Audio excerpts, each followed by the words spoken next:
শোনো, পুরুষদের ধ্বংসের কারণ ৮টি। ১.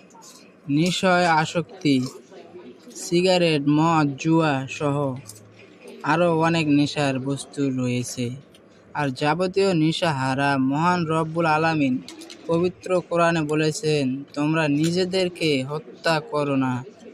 নেশা সম্পর্কে তিনি এই আয়াতটি নাজিল করেছেন। দ্বিতীয় অর্থাৎ ২ নম্বর, কাঁচা হলুদ ও লাল রঙের কাপড় পরিধান করা পুরুষদের জন্য। আল্লাহ এই দুই রঙের কাপড়কে নিষেধ করেছেন।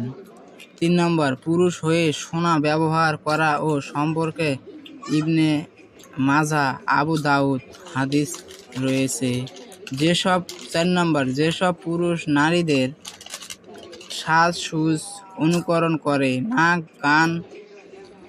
নাক কান ফোড়ানো অর্থাৎ মহিলাদের চালচলন অনুকরণ করেন, পুরুষদের জন্য রাসূল সাল্লাল্লাহু আলাইহি ওয়াসাল্লাম অভিশাপ স্বরূপ এটাও রয়েছে। আবু দাউদ, ইবনে মাজাহ হাদিসে। ৫. সিল্কের পোশাক বা রেশমের পোশাক পরিধান করা।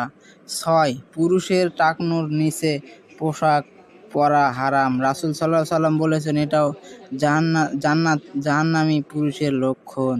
৭ নম্বর, ইচ্ছাকৃতভাবে জামাত সালাত আদায় না করা এবং ফরজ সালাত আদায়ের অলসতা করা।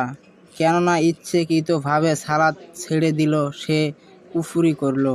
সর্বশেষ ৮ নম্বর, সৃষ্টি সংযুক্ত রাখতে না পারা, গান বাজনা মিউজিকের সাথে কিন্তু লিপ্ত থাকা।